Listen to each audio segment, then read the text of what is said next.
بسم اللہ الرحمن الرحیم۔ اللہ تعالیٰ نے اپنی عزت کی قسم کھا کر فرمایا کہ حدیث شریف میں آتا ہے، حضرت جابر رضی اللہ عنہ سے روایت ہے کہ جب بسم اللہ الرحمن الرحیم نازل ہوئی تو بادل مشرق کی طرف ہٹ گئے، ہوا رک گئی، دریا پرسکون ہو گیا، اور حق تعالی شانہ نے اپنی عزت کی قسم کھا کر فرمایا کہ جس چیز پر میرا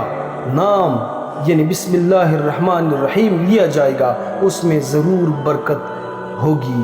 حوالہ در منشور جلد اول صفحہ نمبر 9۔ فرمان مصطفیٰ صلی اللہ علیہ وسلم، جو کسی دوسرے مسلمان کے عیب ڈھونڈتا پھرتا ہے تو اللہ تعالیٰ اس کے عیوب پکڑتا ہے، اور اللہ تعالیٰ جس کے عیوب پکڑتا ہے تو پھر اس سے رسوا اور ذلیل کر دیتا ہے، اگرچہ وہ پھر اپنے گھر کے اندر ہو۔